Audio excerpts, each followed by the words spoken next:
Partners,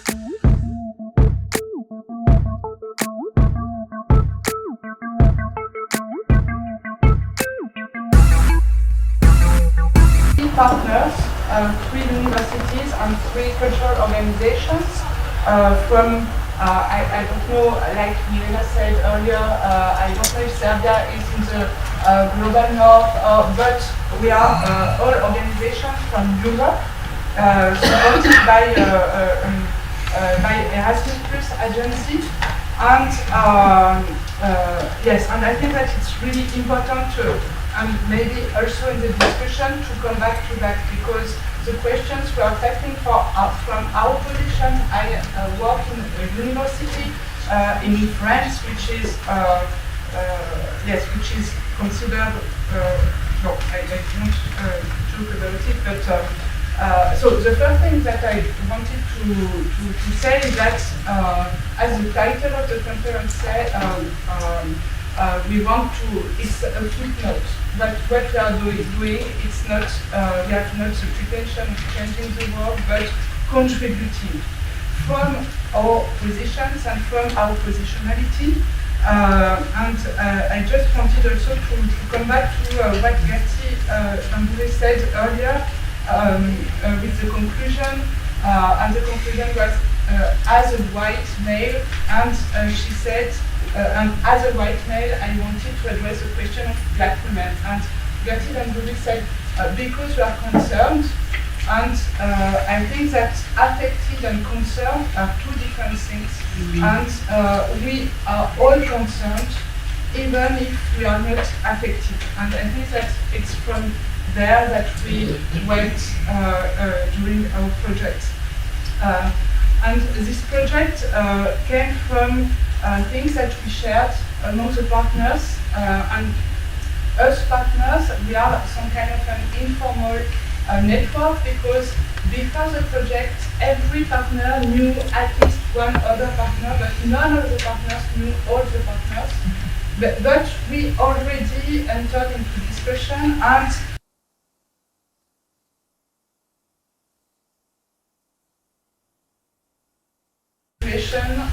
that appear to be unbearable, and especially in the position of having to accompany young professionals and students towards their professional life, and hearing also from the students.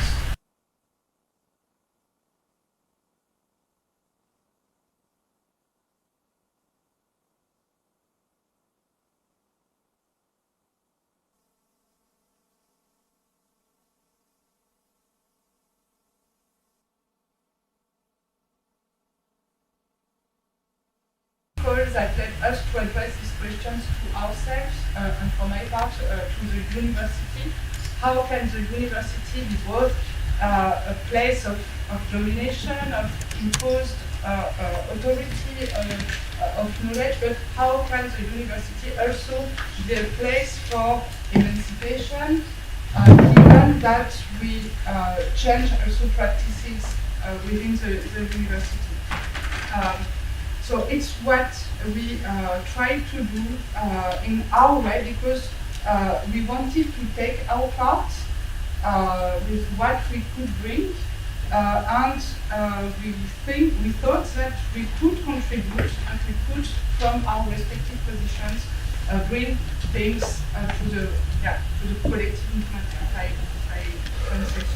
So what I propose to do now is to present, and you have here the website that we built to show what we've done, and to share it more largely than our group.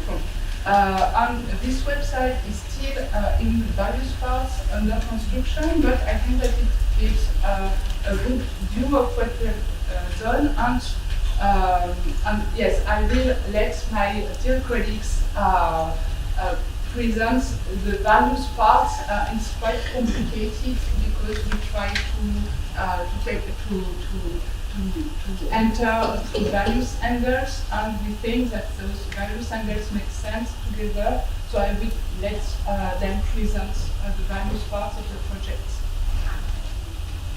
And I will begin with Hello and welcome. I'm very happy to be here in Belgrade for the second time within this project process of 3 years now. And as Sarah just said, one part of this really multi-layered project that is called Shaking, Sharing Subaltern Knowledge through and for International Cultural Collaborations was the conception of and the work on an online handbook on subaltern knowledge that gathers and structures existing projects, archives, resources, thoughts and practices related to this topic. The handbook is now presented, and so it's the who knows part. Presented on the Shaken website under the title Who Knows, and I will come back to the question right in a second. I will just have a little introduction about our thoughts on how we want to deal with this concept of subaltern knowledge. Sharing knowledge, as Gayatri Spivak stated in her famous text, Can the Subaltern Speak?, is many times not. On the contrary, it has taken, especially in localization, the character of forced civilization while pursuing epistemic violence, eradicating or invisibilizing local and indigenous knowledge. The Portuguese sociologist Boaventura de Sousa Santos even speaks of epistemicide in the context of indigenous peoples in the Americas that went together with genocide. He says in the introduction to his 2007 edited volume, Another Knowledge is Possible, and I quote, the epistemological privilege granted to modern science from the 17th century onward, which made possible the technological revolution that consolidated Western supremacy, was also instrumental in suppressing other non-scientific forms of knowledges and at the same time the subaltern social groups whose social practices were informed by such knowledges, by such other knowledges. In the case of the indigenous people of the Americas and of the African slaves, this suppression of knowledge, a form of epistemicide, was the other side of genocide. Quotes. Thanks. On a very different level, and until today, European academia is usually sharing knowledge in hierarchical ways. The implicit knowing subject, even of those most advanced postmodern self-reflecting theories, is a singular, male in roughly 80% of the cases, white in roughly 90% of the cases, subject holding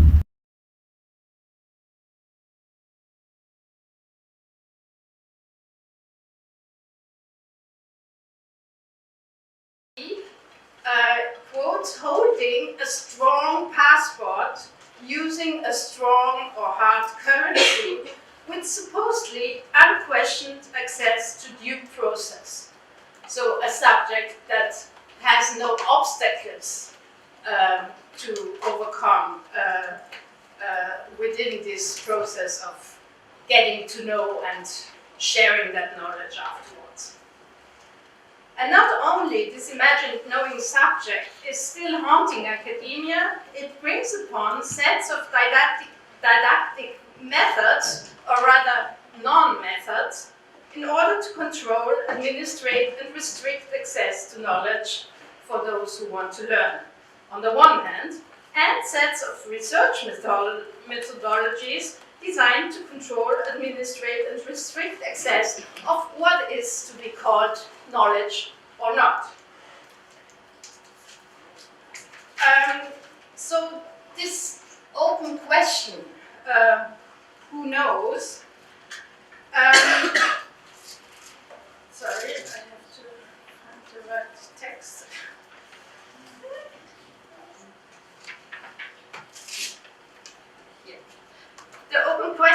footnotes can be read as a starting point in times when certainties and foreseeability are challenged in a way Western populations had not experienced it for a long time.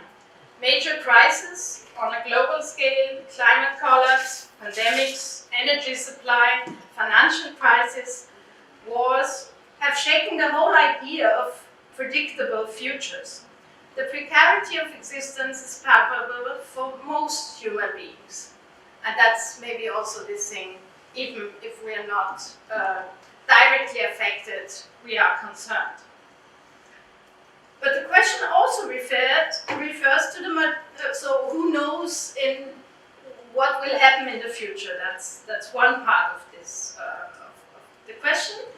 But the question also refers to the multiplicity of actors and media of knowledge and their highly variable degree of visibility and recognition. There are many coexisting knowledge ecologies related to different epistemological foundations and transmitted through different media. Storytelling, songs, dance, cultural techniques, technological media, arts, writing, calculation, etc.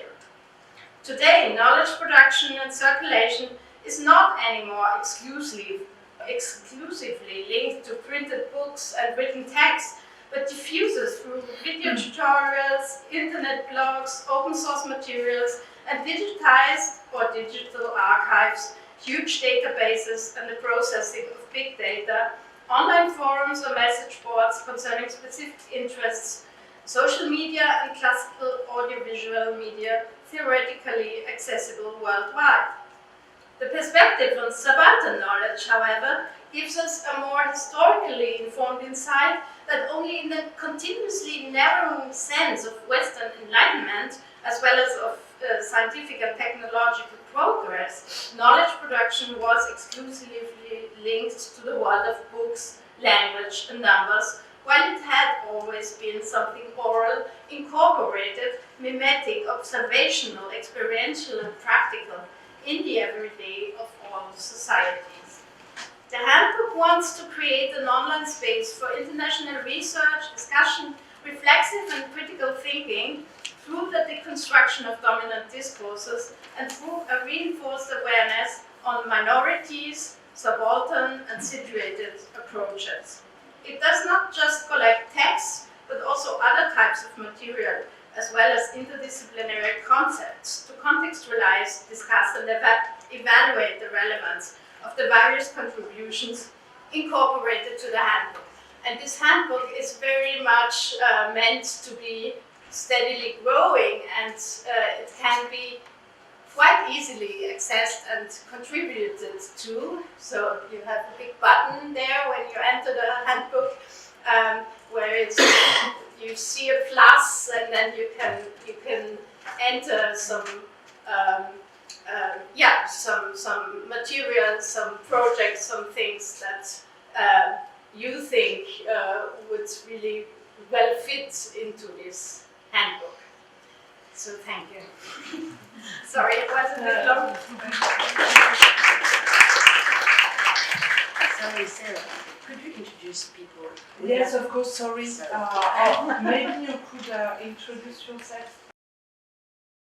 Okay, I can do it now. I'm really sorry. I'm Eva Krivanec. I'm from the Bauhaus-University of Weimar, junior professor for European media cultures, and participating in the Shaking project from the conception, from the start on, and I was like sort of leading this part of the project. Sorry, thank you very much. Some kind of discomfort, some kind of hiatus entering the professional world. What they said was this.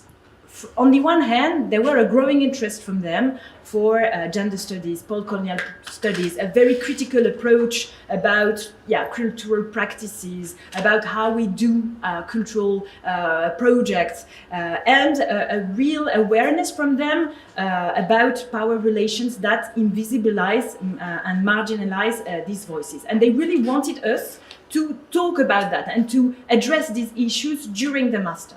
And we tried to do that during the 2 years. But then they said that it was very complicated for them to suddenly enter a labor market, let's say, a professional environment that was so violent, that was repeating, in a way, very hierarchical and conservative way of doing things, more and more competitive, more and more standardized, which, as you all know, follow consumerist logics, and in the fields of arts and culture, it's really true. I mean, as in other cultural fields.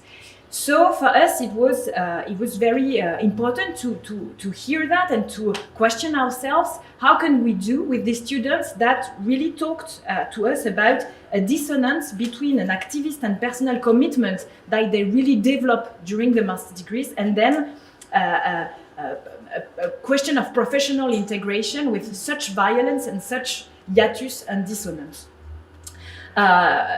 We asked ourselves, okay, what it means to talk about professionalization, what it means to be a professional in these fields, and do we help them to integrate a labor market?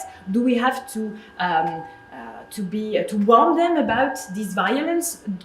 How can we support that situation and that hiatus? And as you said, Sarah, we can't change the world, but maybe we can change little things.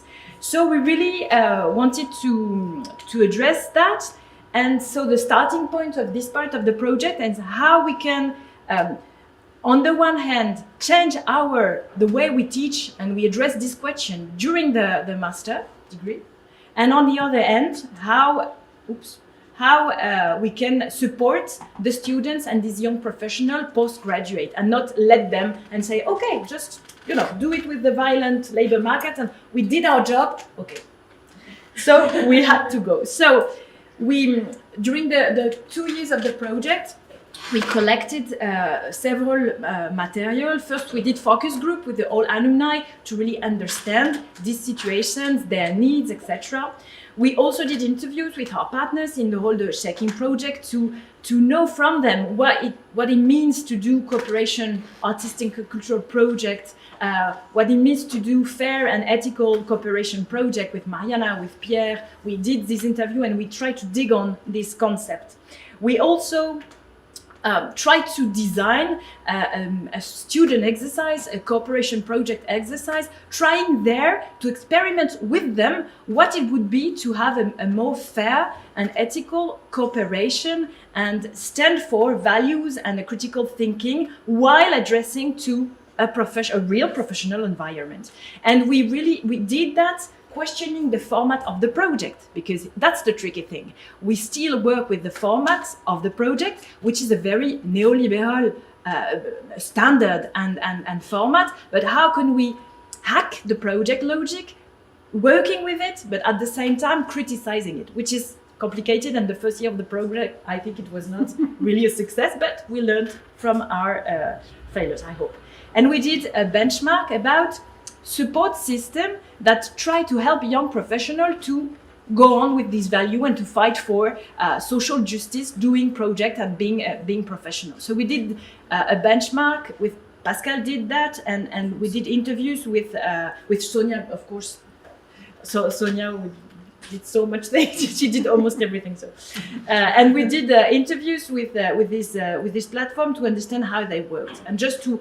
I'm not going to comment this slide, but it's just to show you different platforms here, support systems. I don't want to call them incubator because they really want to fight against this neoliberal vocabulary. But it's support system that do things to try to help young professionals while doing this. And so that's from these conclusions we go there. And so we thought we'll go. I am Pascale Bonniel Chalier, the other one, and just also saying that we have some students of Lyon 2 here, at least three, if I recognize them. So they can also bring their, and more than that, 4, 5. Well, I don't know. And you can ask them the process. So Just we thought we're going to create a digital platform. We almost create a name, Germinator, but we give up because it was not so interesting. So we decided, in fact, to really think in terms of support system. How can we help students in these types of different alternative project within the training, but of course in the continuity in professional situation, and how we can pay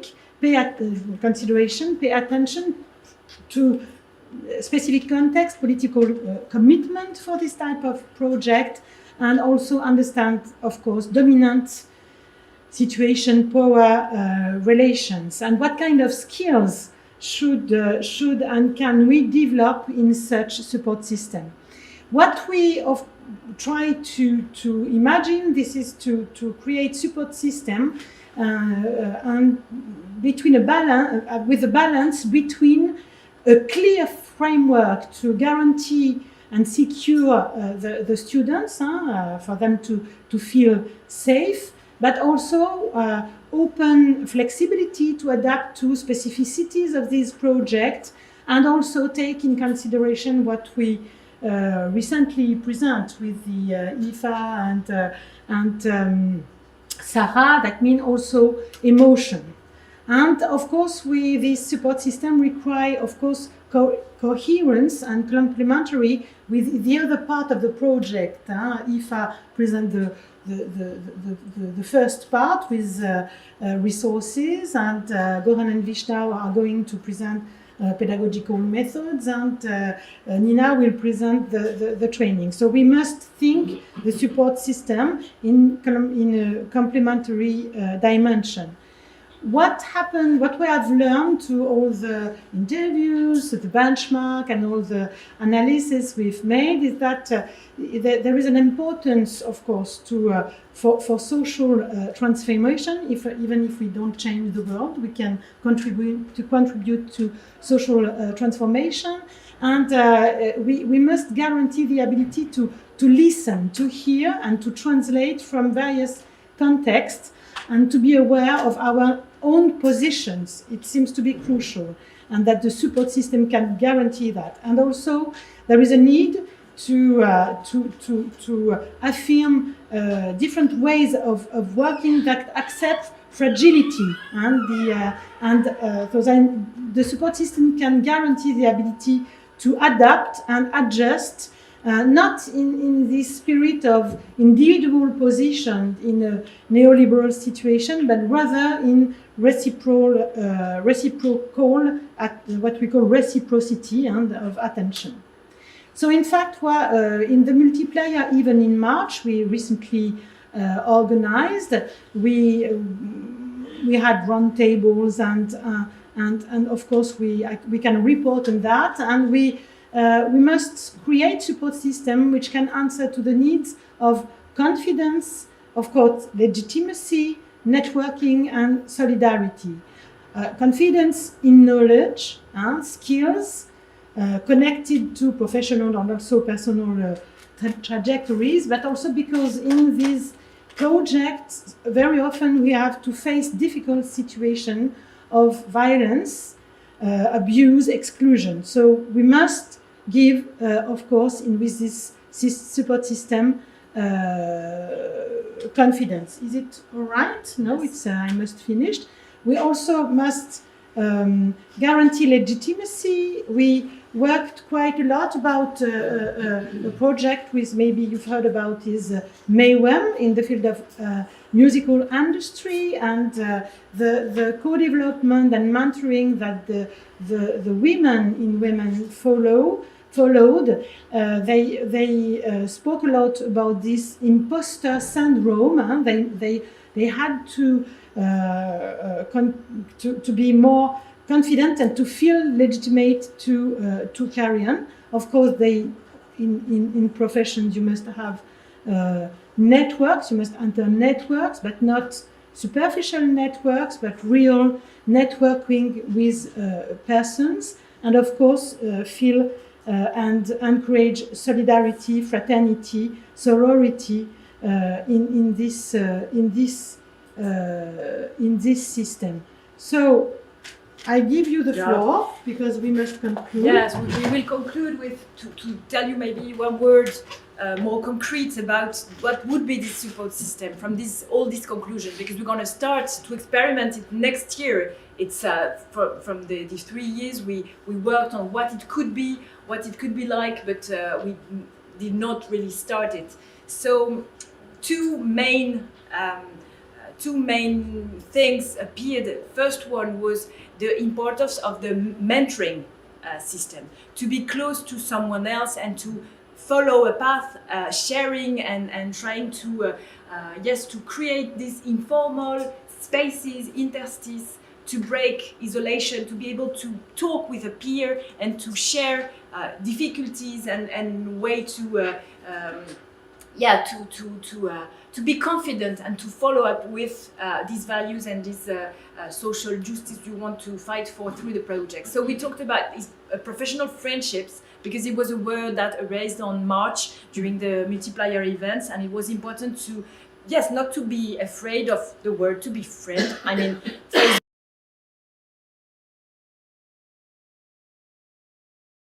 Facebook harmed so much the word friend, but it's a beautiful word. So yes, professional friendship, I think it's what we have here, so I'm not ashamed to say that. And to be able to share during a long time experiences, emotions, etc., etc. And on the other hand, the co-development, the thing to be all together, because monitoring maybe is two people together through mentoring processes during time. The co-development is maybe just one day being all together and sharing during these P2P sessions problematics, issues, etc., etc. We have to finish, so I know that I finished just maybe one political issue, that because we are going to now develop that. And how do we do that? How do we develop that? How do we find fundings, for instance, that are not going to eat the system, and how to be very aware not to follow and fall in entrepreneurial, neoliberal system, and how to keep it as a fragile and political committed system of solidarity and for us. Thank you very much.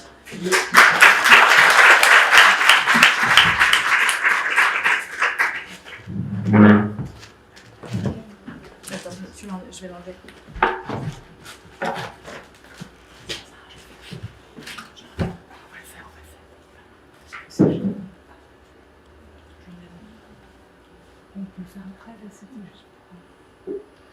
I give you the floor. Thank you, Sarah, and thank you, Eva and Camille and Pascale. I think you're starting to grasp. This is for online. Thank you, Milena. I think you're starting to grasp different aspects that we took, and we really start from awareness that we live in our tiny, sometimes insulated, privileged worlds.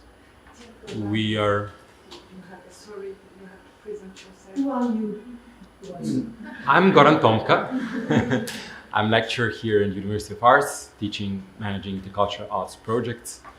And I'll be talking about our second intellectual output together with my colleague Višnja Kisić. She's going to present herself. But as I said, we are very aware of us being Europeans, being middle class, well educated, in some cases even men, which is disgusting. But there are also other ways of being distanced from the world, which is maybe not currently something we discuss, because we usually discuss class and race and gender, but there are other ways that take us away from majority of people. How we grow our food, how we travel, how we use our energy, in what we believe, and how we treat our kids, in so many ways. And then taking all that together, we are aware that our classrooms are really 1% classrooms, not in necessarily terms that we are super rich, because we are usually not, but in terms that we cannot speak about the realities and differences of what means to produce and exchange and share culture in our world.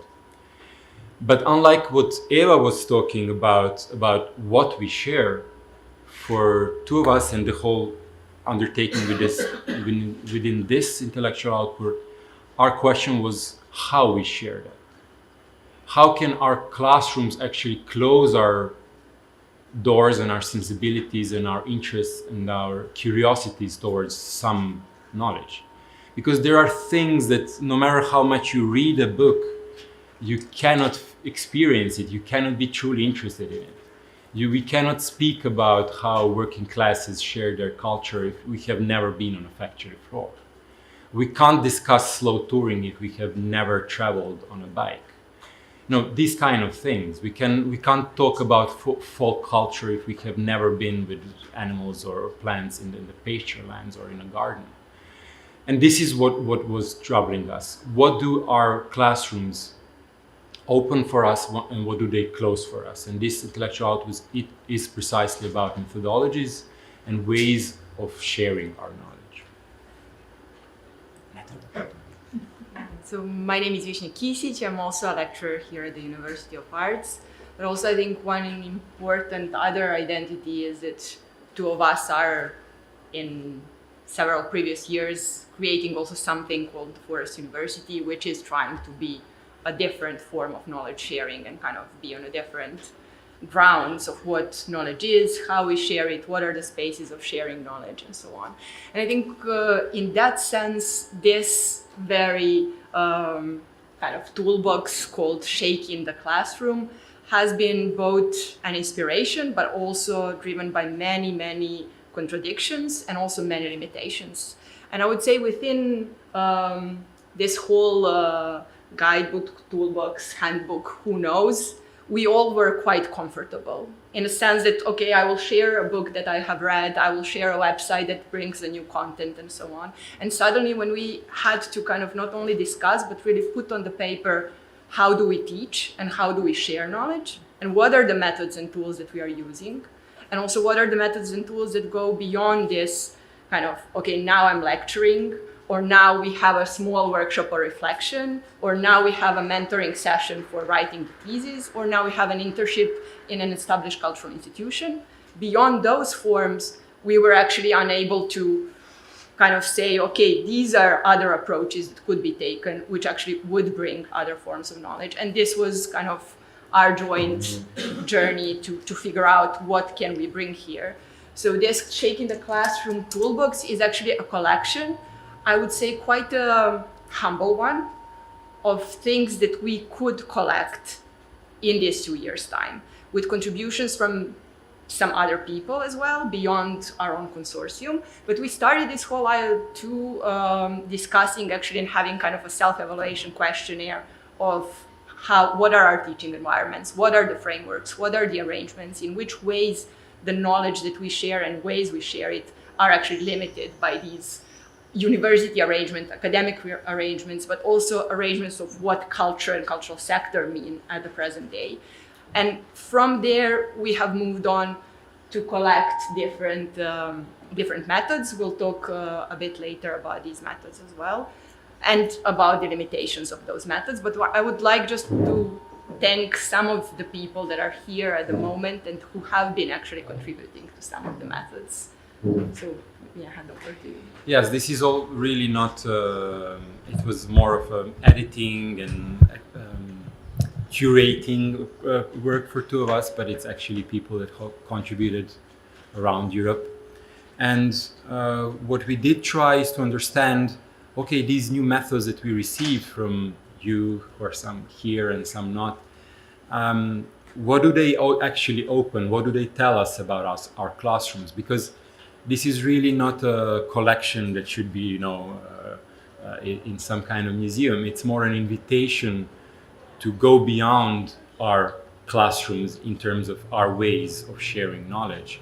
And as you can see here, there's there are some tags or categories or words that we have used to try to explain these different methods, and in what ways do they open different kinds of sharing. And first is collective, which means that our classrooms are overly individualized. We are usually individual professors speaking to individual students who are going to become individual professionals and so on and so forth. And we get stuck in this individuality. So how about losing it for a while? How about having a collective task? How about not competing? How about sharing a collective grade? How about teaching collectively? How about, these kind of things, and methods fall within that category who have that in common. Then speaking about commonality, a lot of our sharing knowledge is about privatized ownership over intellectual rights, over ideas, over talents, over this and that. So how can we create actually common ownership of the infrastructure for sharing knowledge? How can we co-own an idea? How can we co-own a space? How can we co-own? And then sometimes we figure out that classroom, we can't do it here. Maybe let's go to a park, or let's do something else, So these methods really sometimes put us in trouble, which is actually what we wanted. Then a lot of times our knowledge is abstract, and there's this what we also heard from Gertie, this idea of universalized knowledge. So knowledge can be applied to everything. Well, through these methods, we know that it's not possible. Knowledge is always contextual, and knowledge sharing is contextual. So there are some tools here presented, or methods, which really cherish the context. Context is actually what makes us alive. Then I won't go through all of them. It's just an idea to share with you.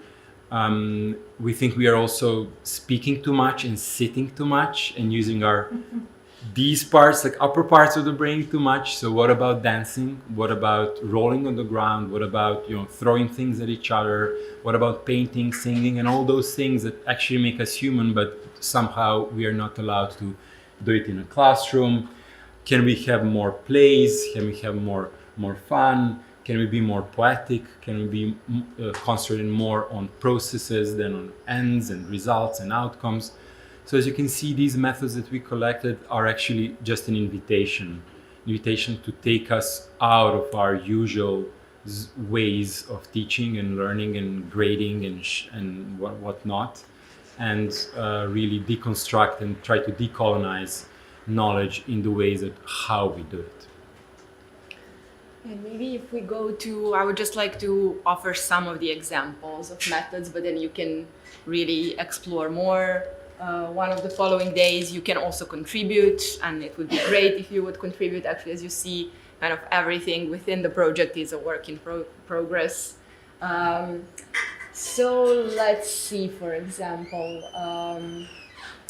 there's this interesting method called collective improvised reading that we have been kind of experimenting with, and it means kind of everyone in the process reads some text, poem, piece of work, whatever it is, on their own, but then there is a process of sharing in an improvised way, certain quotes and certain parts of the text. And what that brings is kind of this idea of kind of space in which bodies speak, but they speak the language of someone else, but also they speak of many different voices at the same time. So kind of it brings all of those authors who have been writing these texts, but mediated through the experience of ones who read, and kind of tries to put all of those voices in the same time, in the same place, for it to kind of discuss, reflect upon, and so on.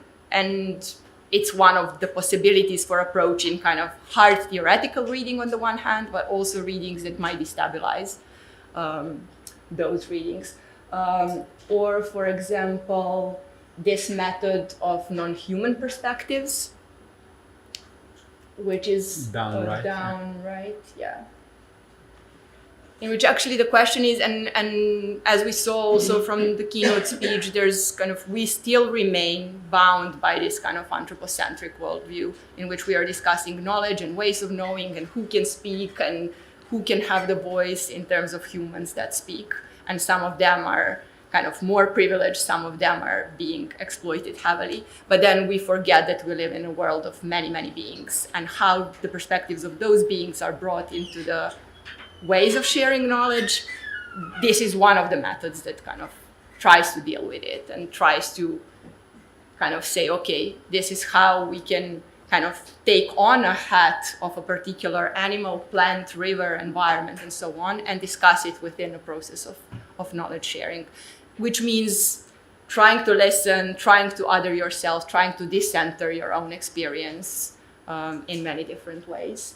And maybe one more, which is the historical dinner, which was developed by the Stockholm Museum of Women's History, in which we share knowledge by eating together and by talking together during that dinner. It's a very particular talk. In their context, it is a talk about a woman who has left a certain mark on you, or a historical woman that is outside of the major kind of dominant historical narrative. And that is the way kind of sharing that and documenting and archiving that is the way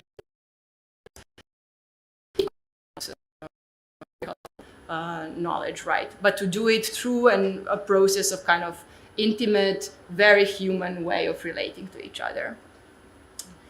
Maybe for the end, what these methods don't do. And I think we were very much struggling with not only what each of those methods does and how it actually frames and fixes and how much you can experiment with it and change it. And of course, there's an invitation to do that. But what they don't do is actually question some much more profound things about knowledge sharing, our profession, what we call culture, and so on. And kind of this quote of white privilege is not a matter of color has been inspiring to think about culture and cultural field. And I think that we can all say that kind of cultural field and cultural sector is a matter of privilege and is a kind of product of privilege. The way, including academia, that kind of trains people to be part of those institutions, organizations, and so on.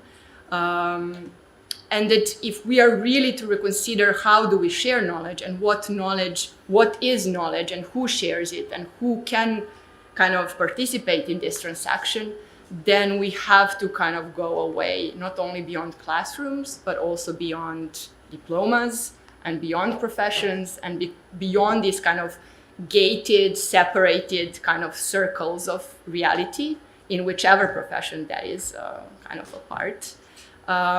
For knowledges that are much more kind of connected to life and what surrounds us, for the knowledges that are much more temporary, kind of long-term, we can't learn in a one-week training.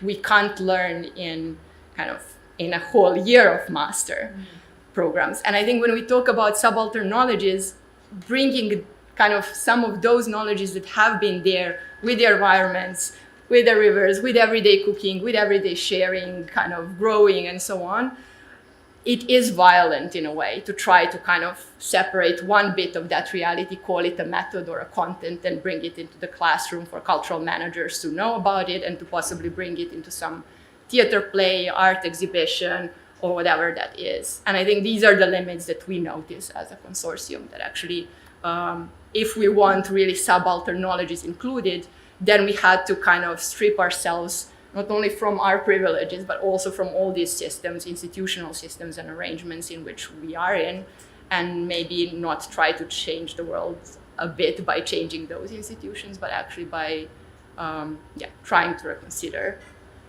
the whole of it. Thank you.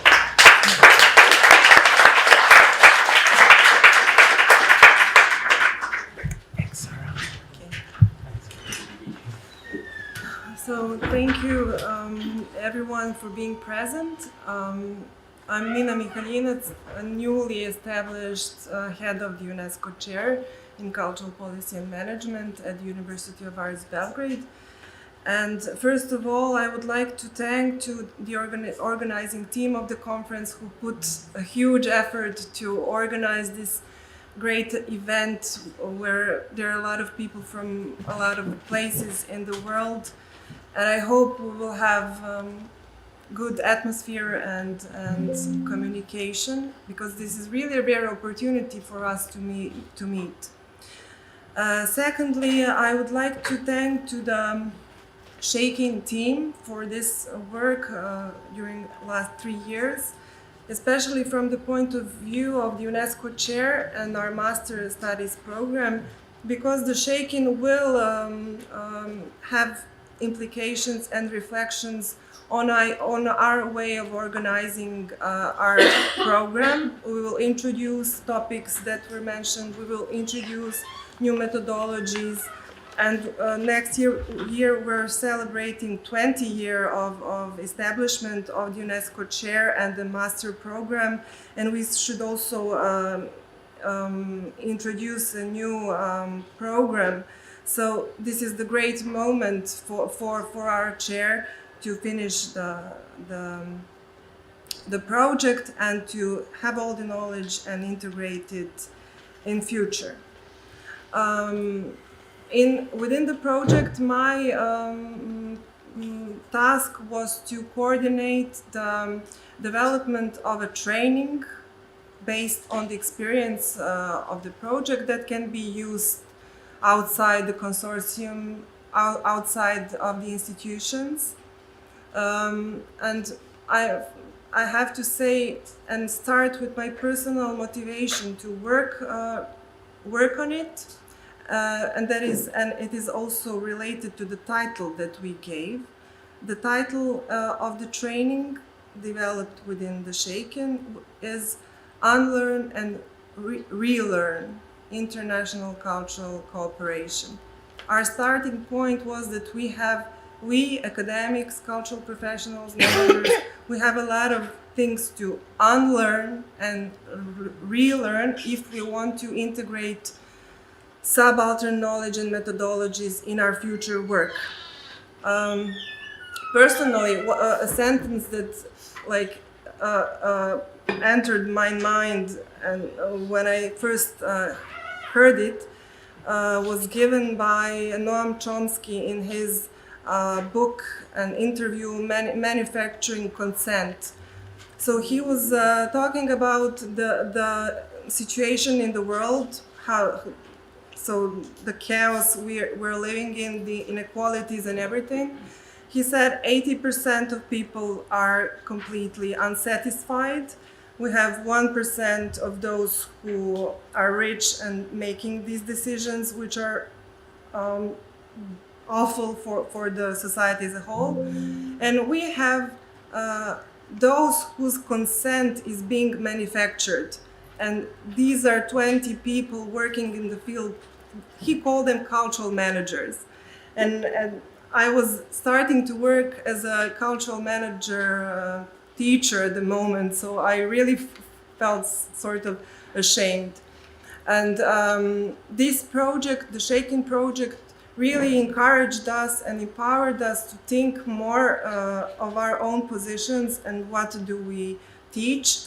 This is what Camille, she several times emphasized the notion of neoliberal capitalism and so on, how we who are in the field and promoting entrepreneurship and so on, what is our role and how can we do something to change it. For example, in UK curricula, university curricula, anti-capitalism is banned as a topic. Stuart Hall is banned from curricula. For example, I talked with one of our speakers, Goran from Berlin, who told Yugoslavia is not an option to talk about. If we do the research related to Serbia, let's speak of Kosovo high-tech community or something like that. So let's hope that our training that we developed will help various groups of professionals unlearn what they've learned so far and relearn, open new horizons. I have a presentation of of the training. Okay, but how to open it? The computer is quite slow, but I think that it Maybe I have to- there is a password, no? There's a password to put. Sarah, there I is cannot. I cannot. how to enter. There No? is a password to enter? Okay. Okay. Non, ça va marcher. Okay. It's a question of faith. Yes, yes, yes. Yeah, A little we have face. faith in computers.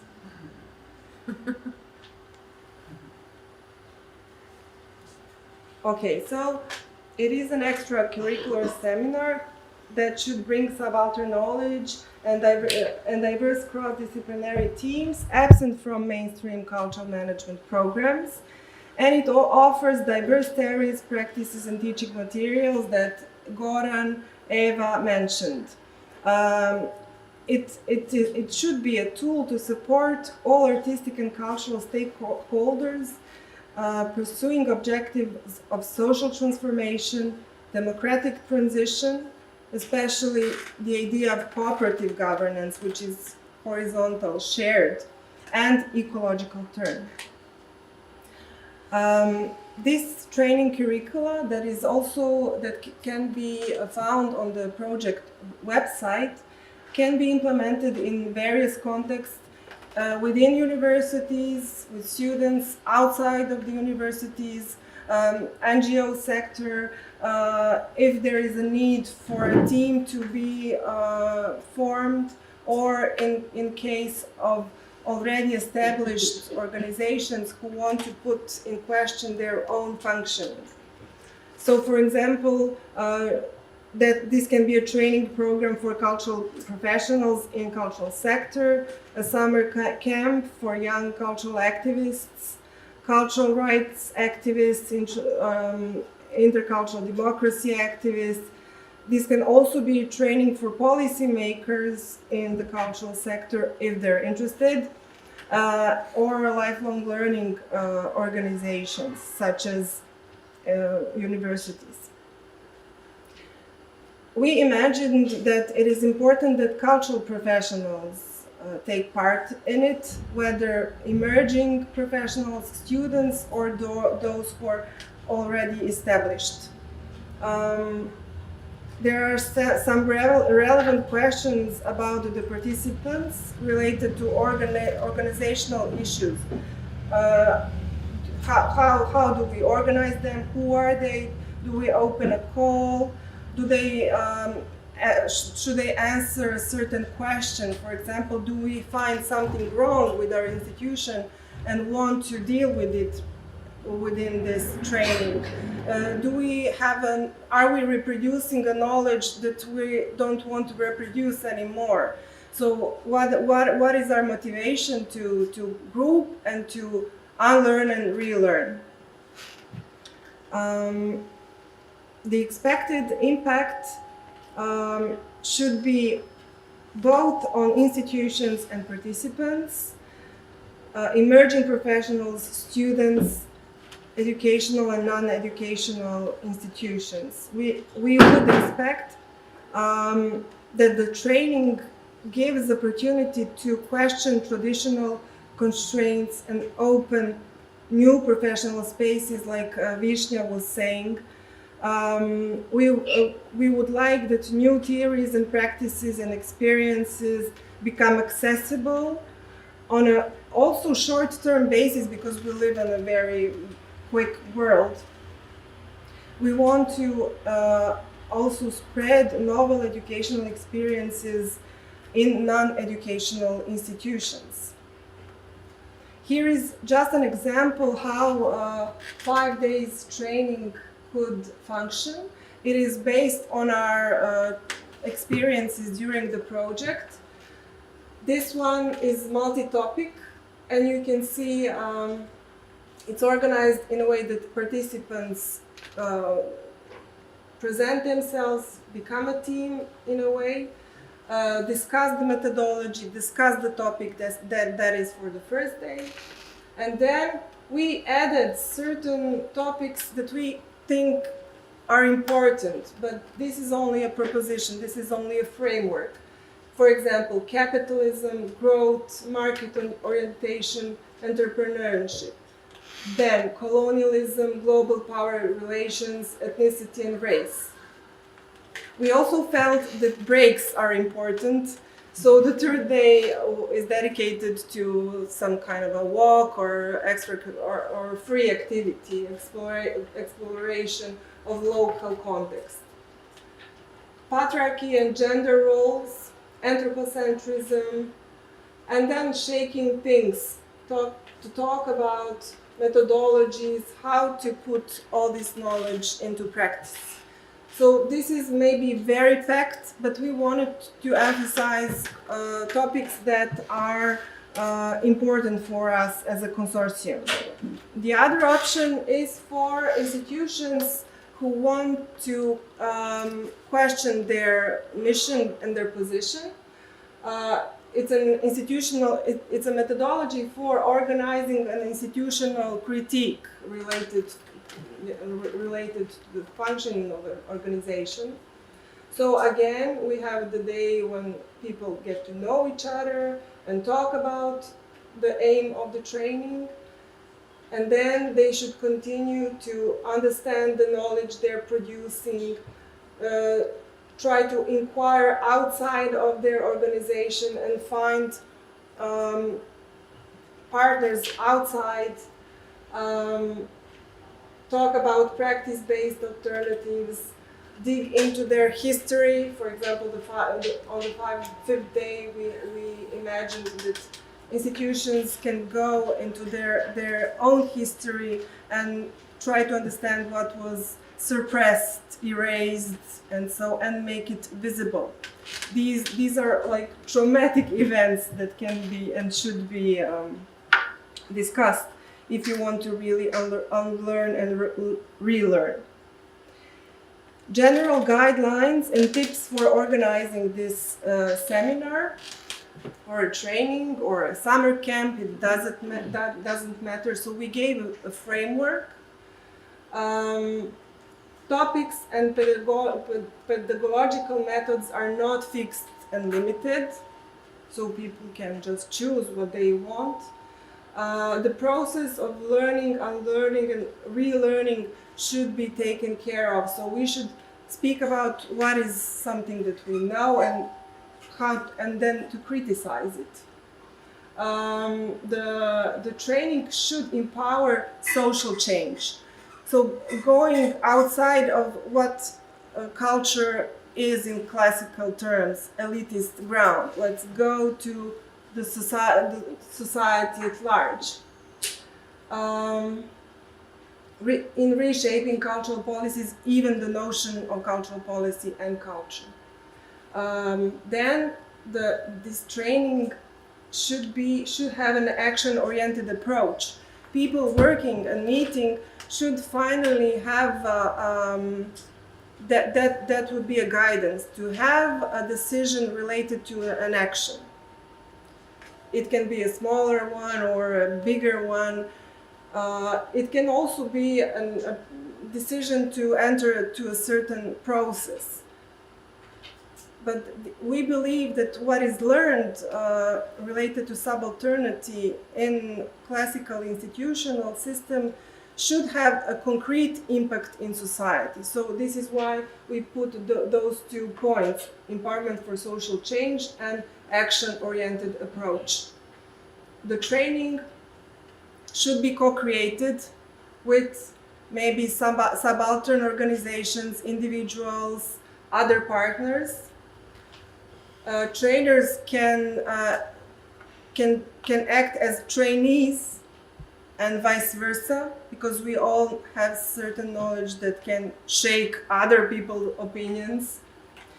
It would be advisable to have diversity of participants, not only when it comes to equal representation in sexes, nationalities, professions, and so on, but also in ideological and intellectual perspectives, so that we really raise the dialogue. And finally, we discussed that the best learning environment is physical environment. So when people are together in a physical space, they learn from each other better and less conflicts and confusions raise.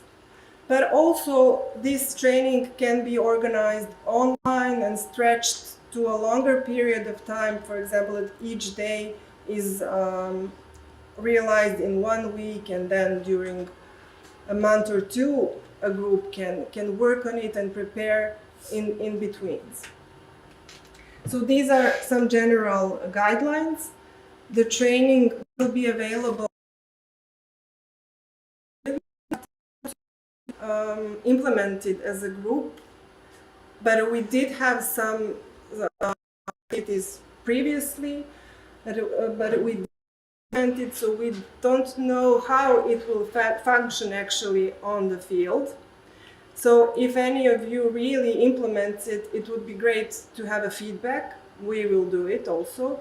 So it is again in the first phase of conceptualization.